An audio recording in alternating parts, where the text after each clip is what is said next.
It is my pleasure to start our luncheon off today. I'd like to turn the time over to Don Olson, who is the Executive Director of the Utah Anti-Bullying Coalition, to share a message with us. So I can turn the time over to Don.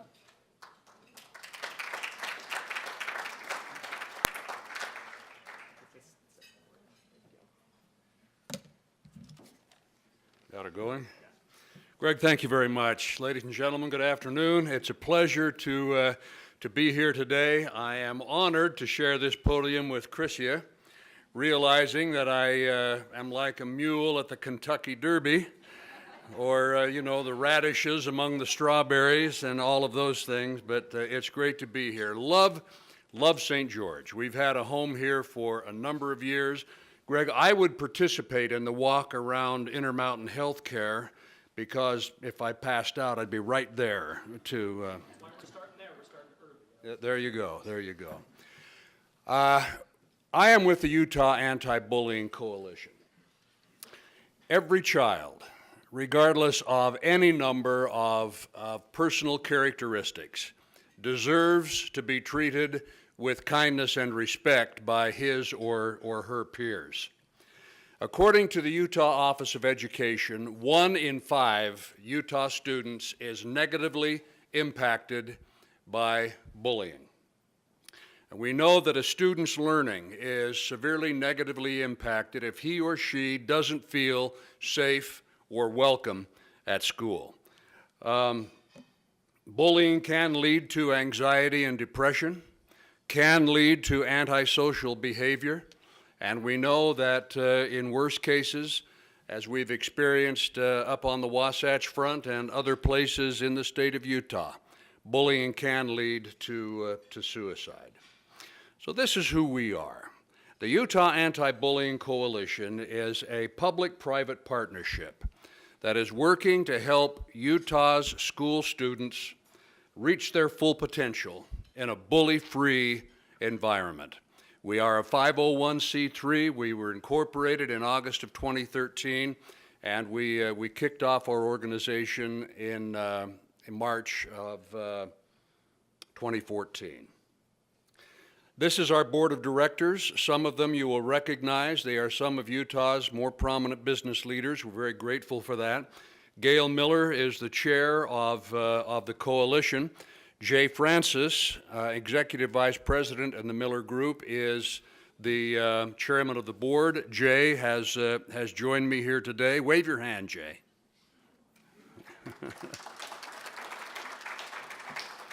Darrell Brown is the the president of Bonneville Media. KSL and the Deseret News are our media partners. Don Davies is the state president of the PTA. We have the State Office of Education that has a seat on our board. And of course, we have the Utah Jazz Bear. We'll say more about him in a minute. He doesn't say a lot at the board meetings, but his presence is always felt. These are some of the supporters. I won't take time to go through all of these. Many of them you will recognize. These are businesses, community groups, other organizations that have and are supporting us financially or with in-kind contributions. This is our strategy. We want to help students establish a safer and more welcoming culture and climate in their schools. You know, folks, if an adult telling a child, don't do that, worked, we wouldn't have a problem. But telling kids, don't do that, is not effective. I don't care who you are or what position you hold. There are a lot of anti-bullying messages and initiatives out there. We do not claim to have the silver bullet. However, we believe that having students take ownership of the initiative so that the students say to each other and to their peers, hey, not in our house, there's a much greater chance for success. And so our mission is to empower students and then to educate parents and to support educators. We offer schools a cost-free menu of services depending on their need. And that menu includes curriculum, student training, an anonymous tip line that is controlled by the school Students can text, they can call, whatever they feel most comfortable doing. It's anonymous, and the phone is answered by whoever the school designates, usually the administration, the counselor, or the school's resource officer. We also offer motivational assemblies. Most of them, depending on his schedule, especially during the basketball season, feature our friend Bear.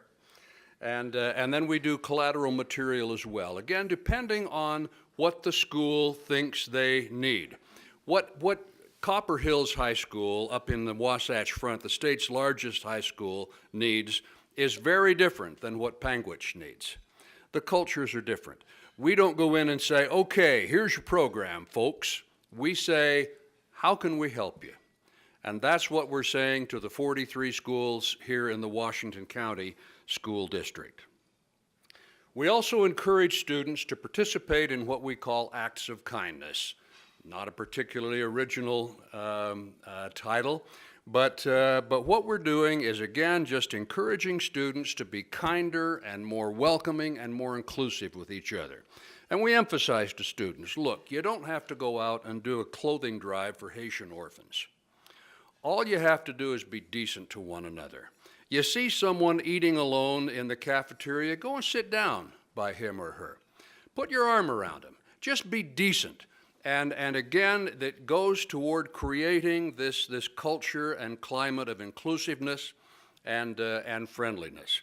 All students who participate in acts of kindness report these acts. Students and administrators and teachers, whomever, report these acts of kindness, and at the end of the month, there's a drawing, and the people who have participated in acts of kindness are awarded prizes that we furnish for them.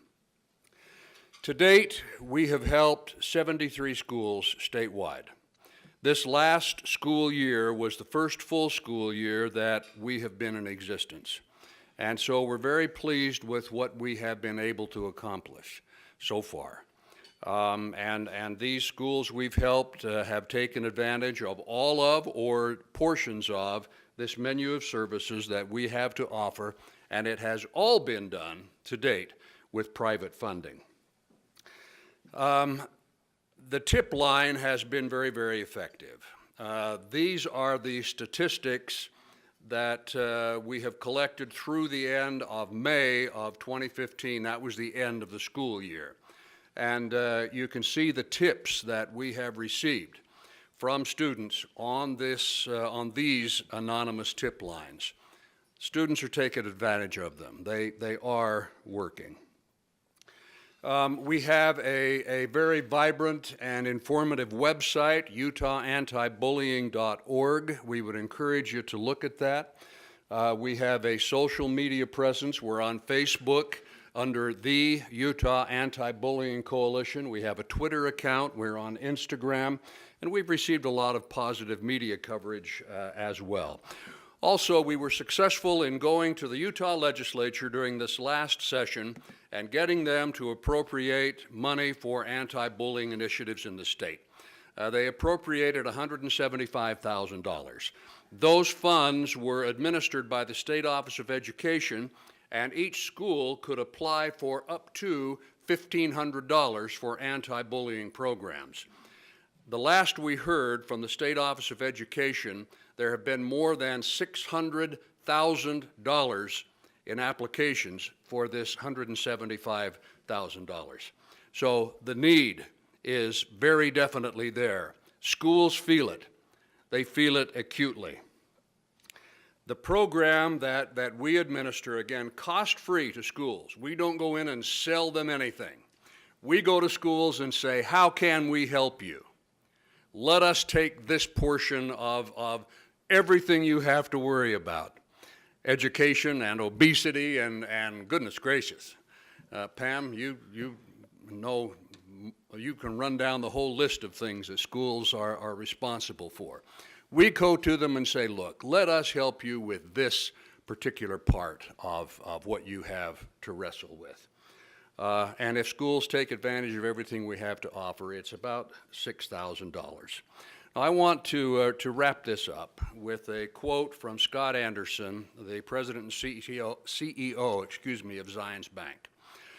He has been very generous in his support. And he wraps it up very succinctly in a letter of support that he sent to us. There are a number of anti-bullying initiatives in existence that are experiencing varying degrees of success, but none has shown such remarkable progress in such a relatively short period of time as UABC.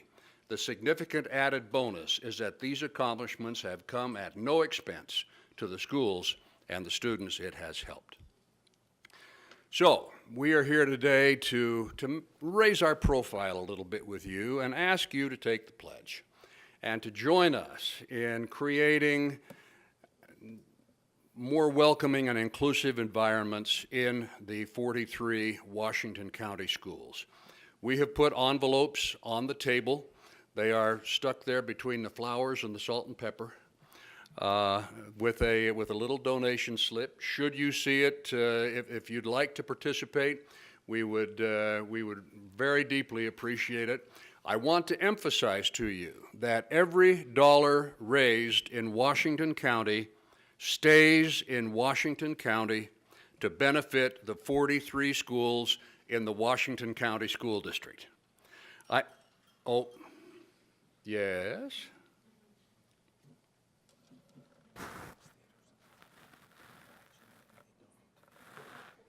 Oh, well, that's nice of you. Jay Francis is an executive vice president in the Larry Miller Group, and he just said that anything donated today, the Miller Group will match.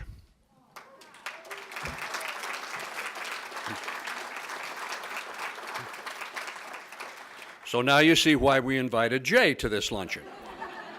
Okay, you're excused. Thank you. I'm kidding. There's also one other thing I want to mention. You are business leaders, and your businesses all have, or many of them have, marketing budgets. And we are an organization that believes very strongly in cause marketing. So if there is a way that we can partner with you and your business in cause marketing, where you can help us and we can support your business to our several hundred thousand mail list people, we would be happy to do that as well. My colleague Bob Linnell, wave your hand, Bob, sitting back at that table. He works on development for us. Bob will be happy to collect your envelope should you decide to participate with us today. And Jay and Bob and I will be available to answer any questions at the end. I think we might have time for maybe one or two questions. Greg, no? No? We have no time for questions. We don't want to take any time away from Chrissia, the thoroughbred and the strawberry. So this mule and onion will, with thanks and gratitude, sit down. Thank you very, very much.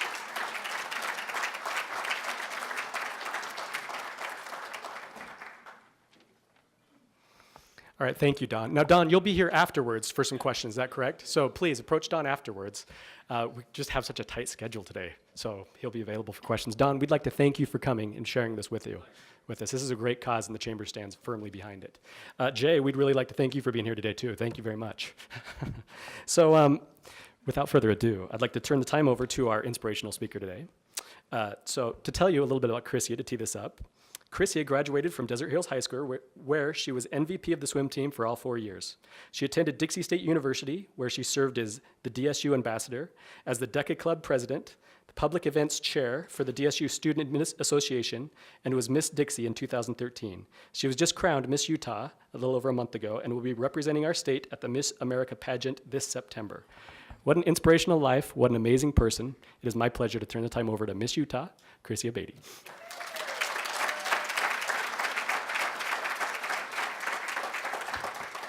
Thank you so much. I can honestly say I've never been compared to a strawberry, but I appreciate it. Thank you. And I'm grateful to follow such an amazing message, and I encourage you all to support the Anti-Bullying Coalition. I know for me, I've had many experiences, one which, when I was in 9th grade, I was caught between my friend, contemplating suicide and telling someone, and she happened to just tell me, and how grateful I would have been if there would have been a hotline for her to call and to express her needs and her desires and her need for help. So I encourage you all to donate and to support and to speak up so that we can end the bullying in the schools. I'm very grateful to be here. Before I introduce myself, I'm also, take advantage of the Dollars for Denim. You can thank me for this later, but let me tell you. So I'm preparing for Miss America, like you just heard, and I have a lady who's in charge of my preparations, and she calls me and she said, "What are you wearing right now?" I'm on my way to an event. And I said, "Oh, I'm wearing really cute jeans and a shirt, and I'm so excited." And she grabs a phone and she says, "No, you don't wear jeans unless you're going to a rodeo." So I encourage you all to wear denim while you still can. And if you plan on doing a pageant, just know you're not going to be allowed to wear denim anymore. So please, please take advantage. Like Greg mentioned, my name is Chrissy Abatey, and I'm so honored to be here. I'm honored to be Miss Utah. I am actually the first Miss Utah from Southern Utah. They have all been from up north. Thank you. Thank you.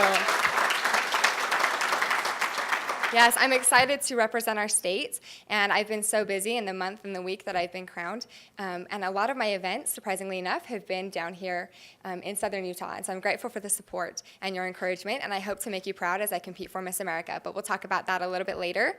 Like Greg mentioned as well, I did graduate from Desert Hills High School in 2011. I was a swimmer, and I ran track, and then I attended Dixie State University on a leadership scholarship, so I'm grateful for the opportunities that I have had. Just quickly, I'm going to kind of go through my life story. I don't know how inspirational it really is, but it just kind of, I want to get to know you and allow you to get to know me as well. So like I said, you can feel proud in supporting me on my journey to Miss America. When I was 2 years old, my parents noticed that I wasn't crawling and that I wasn't sitting the way a child should. And, so they took me to some doctors and nothing came of it. And eventually they took me up to Primary Children's and they said, "Here's my daughter. She's 2 years old and she's not crawling or walking or having a desire to move. Can you please help us? Can you tell us why?" And they diagnosed me at that age with spina bifida occulta. And so they basically handed my parents, they handed me to them and a wheelchair and said, "Well, here you go. I'm sorry, there's not much we can do, but, just good luck. Good luck. Here's your daughter, and she's, yes, good luck." And so to hear my parents tell it, they went out into the parking lot of Primary Children's and bawled in the parking lot and just said, "Here we have this new baby and she's never going to have a life, an active lifestyle." Well, through Primary Children's and the dedication of my parents, obviously I'm not paralyzed, which I'm very grateful for, but they were very, very diligent in caring for me and taking me to the appropriate medical care that I needed. And through a lot of physical therapy and, like I said, a lot of dedication from my parents, I learned to walk and I overcame that obstacle. And oftentimes when people hear my story, they're like, "Oh, well, do you walk with a limp?" Or they'll watch me, after I tell them I'll walk away and they're like, watching to see what I do. And I'm lucky enough that on a daily basis, I am not in pain. However, I mentioned I run track, and running does hurt, but it's a pain that you can push through, absolutely. So I'm very, very grateful to be standing here. And it's funny how life works out, because at such a young age, I was fortunate enough to benefit from Children's Miracle Network and the donations that people raise and donate to this program. And now, as Miss Utah, I'm the ambassador for Children's Miracle Network. And as Miss America, I will be the national ambassador for Children's Miracle Network. And it's amazing because I am a miracle child. Every one of my brothers is also a miracle child. We have benefited directly from the funds that contestants like myself have raised and donated. And so I feel very, very blessed to be here. I feel very blessed to stand, and I'm very excited to represent the organization in this way.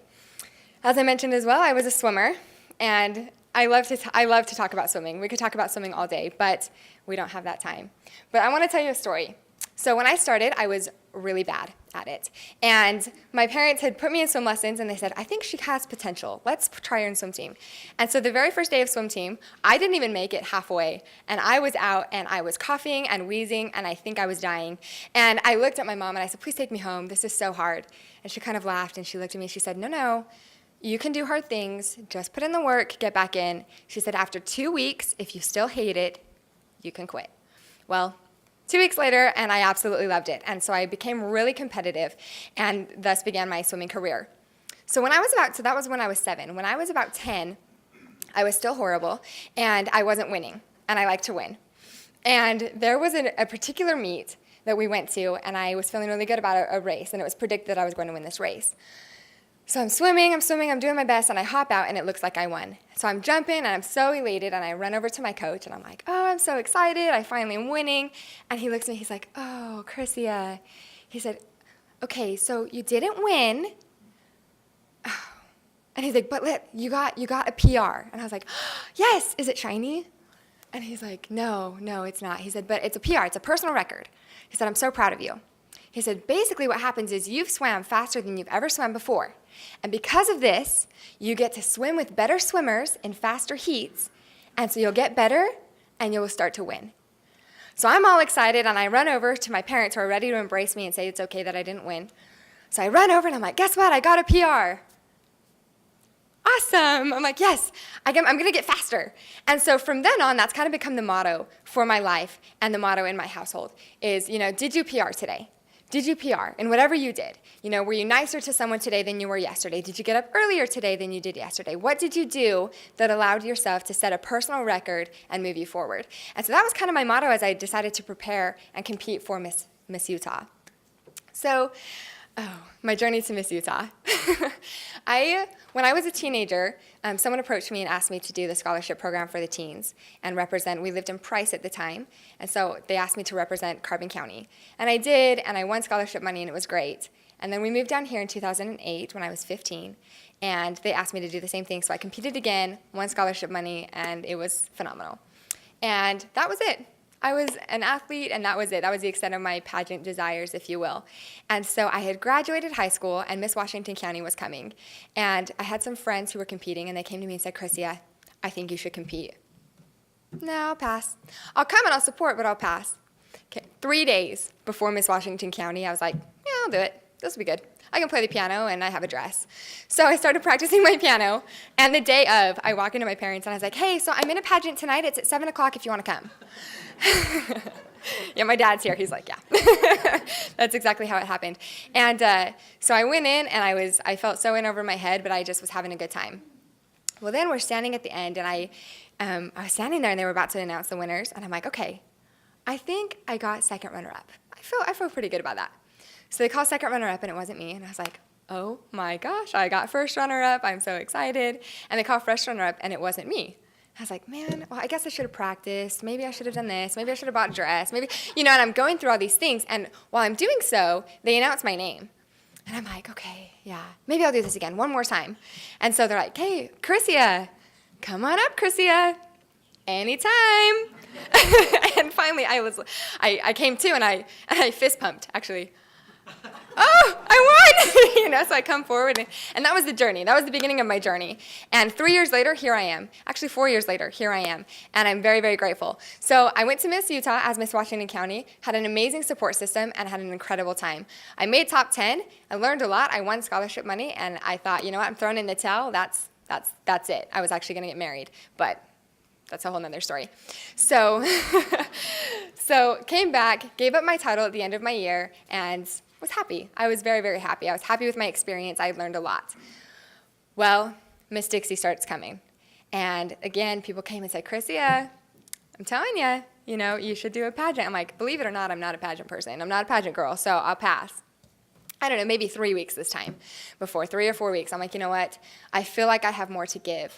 I feel like there's more from the organization that I can give to and take from. And there's more I want to learn. There's people that I can meet, and there's networking opportunities. Maybe this is a good thing. And so sure enough, I did Miss Dixie and was blessed with the opportunity to represent Dixie State University at Miss Utah in 2013. And it was interesting because I was Miss Dixie when we went from a college to a university. And so I had a lot of opportunity to get to know a lot of the people that make Dixie State University what it is, and I'm grateful for that. So I go to Miss Utah, and I am ready to win. I will tell you, nothing was deterring me from Miss Utah. And my social life suffered, my school life suffered, everything suffered because I was so focused on Miss Utah. And I was feeling really good about it. And so they call you, so I made top 10, and I'm feeling great. And then after the 10, for those of you who've never seen a pageant, they call you forward, and you're standing there in a line. And then from the 10, they'll say, okay, fourth runner-up is contestant number. And they say the number, and the girl walks forward. So it's kind of like survival of the fittest type thing. It's horrible. And so we're standing there, and you're standing there, and you're like, okay, I want my name to be called, but not yet. Because if it's called first, I didn't win. But if it's not called at all, that's horrible. So I'm standing there, I'm like, okay, call my name, but not yet. So I'm like feeling really good about it. I'm like, okay, you're fourth, I'm a winner type thing. You know, it was horrible mentality. But so I'm standing there, and I'm like, okay, and they're like, fourth runner-up is contestant number 36, Miss Dixie State University. I'm like, dang it. So I walk forward, and initially I was so, not angry, but I was just so defeated because I didn't go to get first loser. And so I walked up and I was like, hi, getting my roses. And I was standing, and for just a minute, I felt so discouraged. But then I thought, you know what? There are 45 women behind me who didn't get a single thing. And there are 45 women behind me who are now my sisters and my lifelong friends, and I can be grateful. And so then my attitude turned around, and I absolutely loved it. And the woman that won, she definitely deserved it, and she did a phenomenal job representing our state. Well, after that, I moved to Washington, D.C., and I left with $85 in my bank account. Again, a whole nother story. And I worked out there and lived and made friends and just took an adventure. And then I lived out there for about a year, and then I decided to come back to complete my education at Dixie. I came back, and again, and at this point, I was done with pageants. I was done. My dresses were being sold on eBay, and I was done. And people again said, you know what, you need to do this, you need to do this. I really feel like you have something to give. And I had so many people approach me and say that. And I thought, I don't know what you all are thinking. I tried twice. And, 2 times, I'm done. I don't want to be one of those people that just can't give it up. And so I'm a very spiritual person, and I like to try to align my life with what I feel God has for me. And so I thought, you know what? I'm going to think about this. I'm going to pray. I'm going to study. I'm going to really figure out if this is something that I think I can do with my life, and if this is something that I'm supposed to do with my life. And so it became a very personal journey. And I decided, you know what? I'm going to do this because I want to. And so after a long time of studying and praying and really soul searching, I decided, okay, I'm going to give it one more shot because I honestly feel like there is something in this organization that I need to do, someone I need to meet, or something that needs to happen. And I don't know what it is, but I'll know it when I feel it. And so I ran for a title called Miss Nebo, which is an open pageant, meaning that you don't represent anywhere. It's just simply an avenue to get back to Miss Utah. Competed for Miss Nebo, was fortunate enough to win, and thus began my journey towards Miss Utah once again. And this time my mindset was completely different. And I took a step back and I said, okay, why do I want to win? Why am I doing this? And like I said, it became a very personal journey. And so the main thing that I wanted to do was I wanted to serve. I wanted to serve whoever I came in contact with, because that's what my job is now as Miss Utah. And I realized that as Miss Nebo. A title holder's position is not there to be served. I'm not here for you to serve me. I'm here to serve you in any capacity. And so my mindset became such, and that's what I focused on. And unlike when I was Miss Dixie, I dove right into my schooling. I took 15 credits. I was on student government planning events. I had 3 jobs. I was extremely busy. And I loved it because I felt like that prepared me more for the job itself than simply preparing for the pageant. Because at the end of the day, when the pageant is over, what do you have? And so that became my mindset. I was super excited. I was preparing as hard as I could. And I went up to Miss Utah. Oh, let me tell you this too. So the number one thing that I did to prepare was I gained 10 pounds. And I love to tell people that because they're always like, no, you didn't. I did. Yeah, I did. And I purposely gained it, actually. And I love it because when I was preparing, I took a step back and I looked at myself and thought, if I had a daughter, would I want her to aspire to look like me? And the answer was no. The answer was no. I was way too skinny. And my platform, which I'll get into in just a minute, is all about health and taking care of your body and loving the person that you are. And I didn't feel like I could come and I could encourage you all to be healthy and to live a healthy lifestyle, love your body, and take care of it if I was rail thin. And so that became one of my main focuses. I was eating a lot of lean meats, I was eating a lot of greens, and I started weightlifting. And I'd never done that before in my life. And so the first day was pathetic. I grabbed the 5 pound, I was like, oh. Anyway, that's a whole nother story as well. But we're learning. Anyways, and so now on my preparation of Miss America, which we'll get into in a minute as well, I'm trying to maintain that because that's something I think will hopefully set me apart. Because most people diet before they do a pageant. I'm quite the opposite. Sorry, I eat a lot of ice cream and cookies, and it's phenomenal. So the week of Miss Utah finally comes, and I'm contestant number 51 of 51. And so I felt phenomenal about that. And I wanted to leave the judges with an impression. I wanted to go in and just say, you know what, I'm ready for the job. I can prove it. Watch me on stage. And here we go. And obviously it worked a little bit. But during Miss Utah, it was funny because I'm like, okay, I've prayed. I know I'm supposed to be here. I think I got this in the bag. Kind of going back to that bad mindset. And but every day, so I did swimsuit, and I felt great, and I actually won preliminary swimsuit. And so that was phenomenal because my message of, you know what, I gained 10 pounds. It's not about what the scale says. It really paid off because I won the swimsuit from Miss Utah, but I'd gained 10 pounds. So that was great. And then the second night was evening wear and on-stage question. That's easy. You just look pretty and answer. And so that was easy, and I felt great about that. So my third night was talent, and I played the piano, and I went out, and I'm so excited. I've probably played my piece 500, 600 times. And so I sit down and I look at the keyboard, and I'd never seen that before in my life. Never, not once. I looked, I'm like, what is this? But I mean, it's my time. You have 90 seconds. And so I was like, okay. So I start playing, and I got the first part messed up, so I started over, messed up, made it up, and then remembered the ending. So I ended, and I stood up, and I was like, oh, I'm awesome, thank you. And I walk off, and I bawl. I walked straight off, and I was like, my chances are over, and this, and the contestants were like, you're fine. I'm like, no, I'm not, whatever. And it was horrible. It was horrible. And I texted my dad. I was like, hi, from my hostess, the lady in charge of me for the week. They take away our phones. So I grabbed her phone. I was like, hi, this is Chrissia. That was horrible. Do I still have a chance? My dad said, yes, you do. Shake it off. It's fine. Well, I'm so grateful that happened because obviously there's a lot of parallels that you can draw in life. Many times things don't go the way you think they should or you hope they should, but all you can do is shake it off and know, you know what, it's not what I planned, but let's look forward to tomorrow. And so that became my mindset for the day. I was like, all I need to do is make it into the top 10. If I can make it in the 10, I have a chance to redeem myself. Now, personally, I think that it was God's way of humbling me. Chrissia, you don't have this in the bag. Look, you've never seen this piano before. And so I definitely learned a lot from that experience, and I'm very grateful to have had that. Saturday comes, they call the 10 forward. I was lucky enough to be in the 10. And then again, we're standing there in that, survival of the fittest line. And I'm like, okay, call my name, but please not first. We've already been there. So they call the girl. I was super excited. I'm like, okay, I don't think I'm third. So they call third. And I was like, all right, now at this point, it's literally anybody's game. It could be anybody because a different day, different judges, different girl every time. So I'm standing there and I'm like, okay. So they call a second runner up. Then at that time, I can't describe it to you, but I just knew. It was the weirdest thing. And so if you watch the video, I kind of look like a jerk because I start crying before it's even my time. And so they call the first runner up, and I'm happy for her. And then when they announced my name, it was just pure relief and gratitude. And all I could do was, say a prayer of thanks, and now here we are. So that's kind of the journey to Miss Utah, and now I'm preparing for Miss America. And I got back from Orlando, actually, really late Sunday. And in Orlando, I was able to meet all of the 52 women that are going to be competing at Miss America. And I did an interview with the Spectrum just right before this, and they asked me, well, how was it? Is it, do you feel intimidated? Is there a feeling of jealousy? And it's been interesting as I've competed because you learn a lot. And the number one thing that I learned from these women that I met is you can allow yourself to feel jealous or feel intimidated or feel belittled or whatever you want. You allow that. And so the very first day, it was very intimidating to be surrounded by such successful, beautiful people.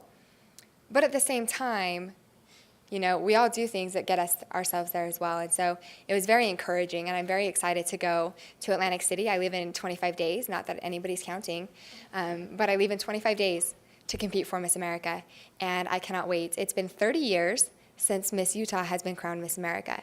So that was 1985, Charlene Wells. And I think that it's time for Utah to have another Miss America. But that's just me. Maybe I'm a little biased. I don't really know. But it was interesting because as we were back there in Orlando, they were having an orientation meeting. And the man in charge, his name is Sam Haskell, he said, okay, we're going to go around the room and we're going to talk about why you want to be Miss America. He said, I just kind of want to know. And I'm number 52 of 52, so it's kind of a good luck thing, hopefully. And so I was very, very last. And a lot of the girls, their ideas were, well, it's networking opportunities. It's going to be with my career. This is something I've dreamed about since I was 5 years old. I like to look pretty. That's kind of the gist of what we were getting. And I sat and I thought about it and thought about it and thought about it. And I thought, you know what, I'm going to say it's a networking opportunity. I want to represent Children's Miracle Network. I want to get the scholarship money. It gets to me, and I go to say what I just told you, and out comes, I want to serve. And that was it. That's all I said. Now, that happened on Friday. And since Friday, I've thought a lot about that. And that's truly why I'm here. That's truly why I think it's Utah's turn to be Miss America.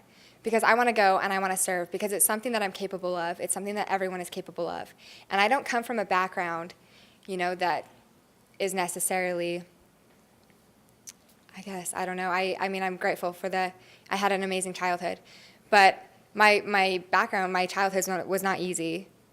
We had a lot of medical debt. We had a lot of medical expenses for reasons that I told you earlier. And so I didn't come from an affluent family. Unlike these girls, I didn't know nice things. And so I'm grateful and I'm humbled to be in this position. And I'm honored to be here. I'm honored to be Miss Utah. I'm so grateful that you allowed me to come to speak to you today. I'm sorry we didn't get a touch on my platform. It's about health, so be healthy. And I encourage you all to take part in these health walks that the Chamber is putting on. I think it's phenomenal. Your health is the one thing that nobody can take away from you. You determine if you're healthy or you're not. You determine if you like yourself or you're not. And so that's kind of my message as I go around. Let me tell you this one quick story, and then I promise I'll be done. Before Miss Utah, I went to some elementary schools, and I was talking to them about being healthy and loving the person that they are and ways to be healthy. And I was speaking to the fifth grade in an elementary school. And I said, okay, I have a question for you. I said, who of you have heard that your parents are on a diet? Every single hand went in the air, pretty much. I said, okay. What about your brothers and sisters? Less hands, but still quite a few. Aunts and uncles, less hands. So we're going about it like that, and they're laughing and talking. I said, okay, this is the fifth grade. Who of you have been on a diet?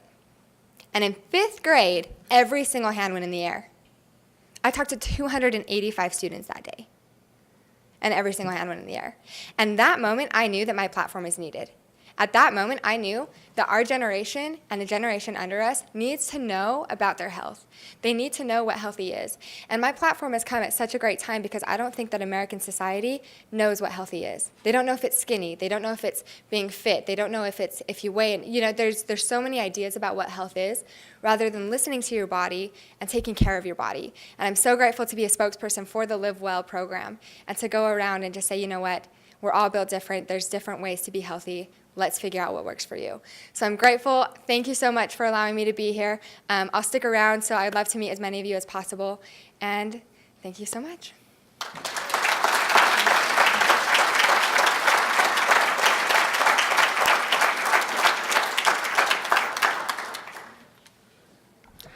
Thank you so much, Chrissia, for that message. So we have something for you today. So when you move on to Miss America, we want to give you a token of Southern Utah so you'll still remember us. So we got you a little red rock with a biker guy on it. So. Thank you.